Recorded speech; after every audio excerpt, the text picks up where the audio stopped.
क्या G7 summit 2026 दुनिया की दिशा बदल सकता है? फ्रांस में दुनिया के सबसे ताकतवर नेता जुटे हैं। अमेरिका ईरान समझौते से लेकर पीएम मोदी को मिले सर्वोच्च सम्मान तक इस समिट में लिए गए फैसले भारत और दुनिया के लिए कितने महत्वपूर्ण हैं, आइए इस वीडियो में समझते हैं। जून 2026 में फ्रांस में G7 शिखर सम्मेलन आयोजित होने जा रहा है। इसमें दुनिया की प्रमुख अर्थव्यवस्थाओं के जो नेता हैं वो इसमें शामिल होंगे, जैसे कि अमेरिका के राष्ट्रपति डोनाल्ड ट्रंप, ईरान के प्रधानमंत्री जॉर्जिया मेलोनी और भारत के जो प्रधानमंत्री हैं नरेंद्र मोदी इसमें भाग ले रहे हैं। इस सम्मेलन का मुख्य फोकस रहेगा ईरान और अमेरिका के जो समझौता है उसको करवाना, उसके साथ ही यूक्रेन युद्ध को सॉल्व करवाना, उसके साथ ही वैश्विक अर्थव्यवस्था, ऊर्जा सुरक्षा, कृत्रिम बुद्धिमत्ता और जलवायु परिवर्तन से जुड़े जो मुद्दे हैं वो इसमें शामिल किए जाएंगे। इन पर जो है इसमें बात होगी। अब हम देखें तो G7 जो कि क्या होता है। G7 दुनिया के 7 सबसे विकसित देशों का समूह है, जैसे कि America, Britain, France, Germany, Italy और जापान, उसके साथ ही कनाडा। इसका उद्देश्य क्या है, यानी कि जो G7 है जो यहाँ पर आयोजित होता है शिखर सम्मेलन, इसका उद्देश्य क्या है? दुनिया की बड़ी आर्थिक और राजनीतिक समस्याओं पर चर्चा करना और उनको मिलकर समाधान करना, यानी कि जो बड़ी बड़ी समस्याएं हैं उनको समाधान करना, ये G7 का उद्देश्य है। अब हम देखें तो इस बार जो G7 है उसमें इतना महत्वपूर्ण क्यों है? क्योंकि हम देखें दुनिया इस समय कई संकटों का सामना कर रही है, जैसे कि यूक्रेन और जो रूस युद्ध है वो अभी भी जारी है।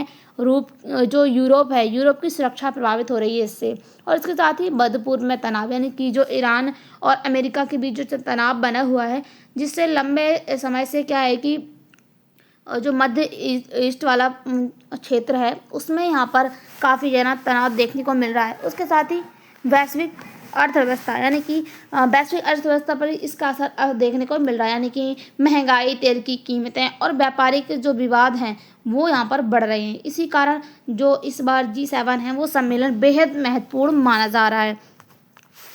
अब हम देखें तो ईरान और अमेरिका के जो समझौता हैं उसको, यानी कि क्या है वो समझौता। हाल ही में ईरान और अमेरिका के जो बीच बातचीत की में प्रगति हुई है, जिसमें यहाँ पर समझौते की बात की गई है। इसका मुख्य उद्देश्य क्या है? युद्ध का खतरा है जो है उसको कम करना और उसके साथ ही तेल आपूर्ति को सुरक्षित रखना और परमाणु मुद्दे पर बातचीत जारी रखना, ये भी इसमें मुख्य उद्देश्य रखा गया है। उसके साथ ही क्षेत्रीय स्थिरता को बढ़ाना। अब ये जो समझौता है वो क्यों ज़रूरी है? यदि अमेरिका और ईरान के बीच संघर्ष बढ़ता है तो पूरी दुनिया में तेल की कीमतें जो है वो बढ़ सकती हैं, यानी कि तो यहाँ पर ये दोनों देश हैं उनके बीच समझौता होना ज़रूरी है, जिससे पूरी दुनिया में जो तेल का संकट देखने को मिल रहा है वो यहाँ पर कम हो सकता है।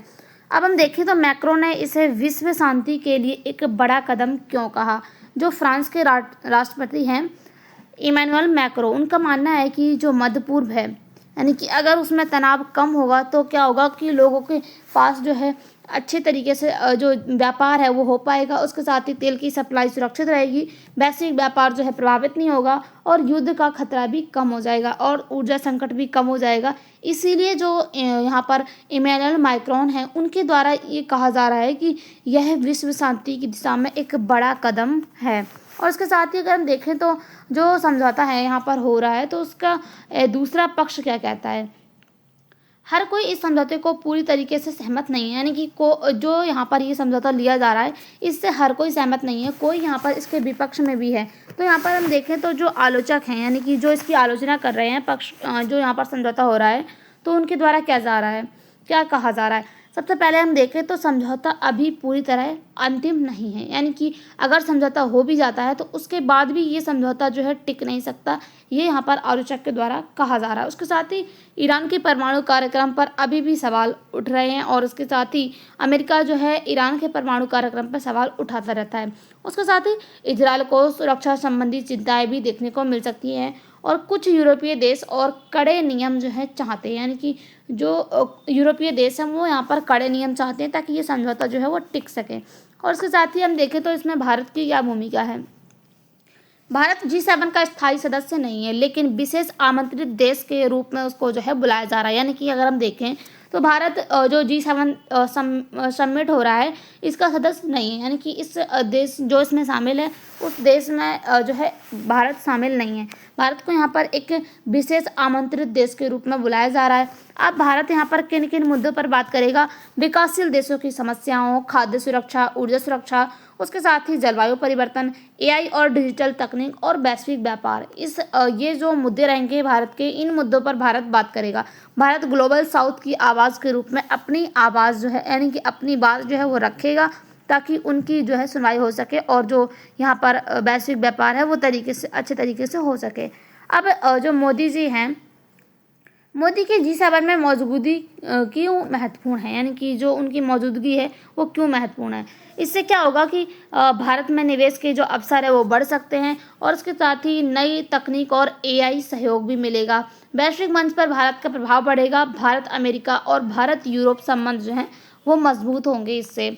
और इसके साथ ही जो PM मोदी हैं उनका स्लोविया दौरा और उनको सम्मान जो है वो क्यों मिला वहाँ पर, यानी कि उनको जो क्या सम्मान मिला है।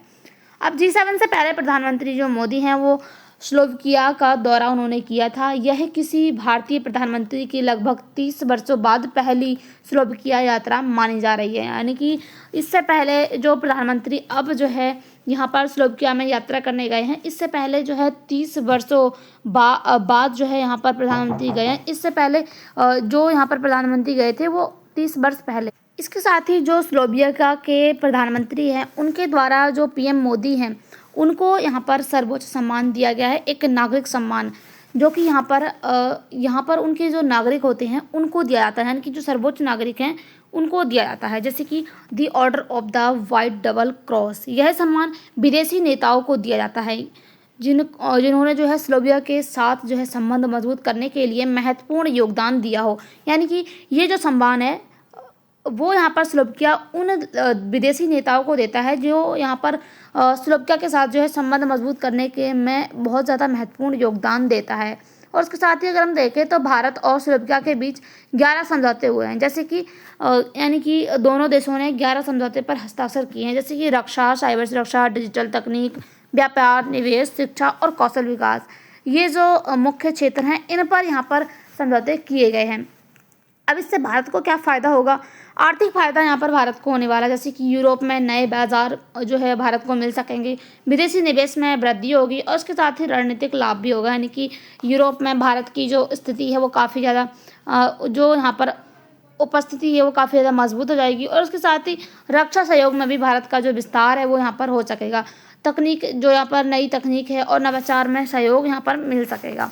अब यहाँ पर जो स्लोवाकिया है उसको क्या फ़ायदा होने वाला है?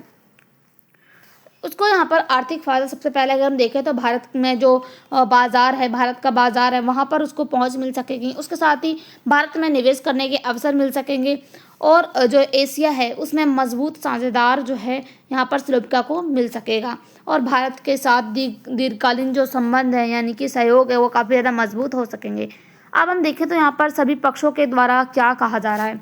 ईरान जो अमेरिका ईरान तनाव है वो कम हो और यहाँ पर ये कहा जा रहा है पक्ष यानी कि जो यहाँ पर पक्ष में है और जो चुनौतियाँ यानी कि जो यहाँ पर विपक्ष में है उनके द्वारा कहा जा रहा है समझौता अभी पूर्ण रूप से नहीं होनी चाहिए। उसके साथ ही तेल की कीमतें स्थिर रह सकती हैं और जो यहाँ पर विपक्ष हैं यानी कि जो यहाँ पर सपोर्ट नहीं करते हैं वो कहते हैं सुरक्षा चिंताएँ जो है बनी रही हुई हैं और विश्व व्यापार को लाभ होगा इससे जो यहाँ पर ये समझौता होगा और नहीं होगा तो इससे क्या होगा कि यानी कि जो भू राजनीतिक जोखिम है वो यहाँ पर जारी रह सकता है। भारत की वैश्विक भूमिका मजबूत होगी। G7 में कई मुद्दों पर मतभेद है। भारत यूरोप संबंध जो है मजबूत होंगे और समझौते को लागू करना चुनौतीपूर्ण होगा, ये यहाँ पर विपक्ष के द्वारा कहा जा रहा है। G7 समिट 2026 दुनिया के लिए एक महत्वपूर्ण सम्मेलन है। अमेरिका ईरान समझौते वैश्विक शांति की दिशा में एक सकारात्मक प्रयास माना जा रहा है। हालांकि इस समझौते को लेकर कई देशों की चिंताएं बनी हुई हैं। प्रधानमंत्री मोदी और भारत ग्लोबल साउथ की आवाज़ को वैश्विक मंच पर प्रस्तुत करने की कोशिश कर रहे हैं। स्लोवाकिया द्वारा दिए गए सर्वोच्च सम्मान और 11 समझौते भारत की बढ़ती वैश्विक प्रतिष्ठा को दर्शाते हैं। यह दौरा भारत यूरोप संबंधों को नई मजबूती पहचान प्रदान कर सकता है और यहाँ पर जो समझौता है इसके जरिए जो अमेरिका ईरान संबंध है वो बेहतर हो सकते हैं। तो आपको क्या लगता है कि इस जो यहाँ पर सम्मेलन हो रहा है G7 सम्मेलन, उसके जरिए क्या ये जो भारत जो यहाँ पर अमेरिका और ईरान के जो संबंध है वो यहाँ पर मजबूत हो सकते हैं या नहीं? आपकी जो भी राय है कमेंट बॉक्स में ज़रूर दीजिएगा। और आपको अगर इस की PDF चाहिए या फिर इस चैनल से जुड़ी जो भी अपडेट चाहिए, तो हमारा जो टेलीग्राम चैनल है वो उसका लिंक डिस्क्रिप्शन बॉक्स में दिया गया है, उसको ज्वाइन करिए और इसकी PDF जो है वो प्राप्त कीजिए। मिलते हैं अगली वीडियो के साथ, तब तक के लिए बाय, थैंक्स फॉर वॉचिंग।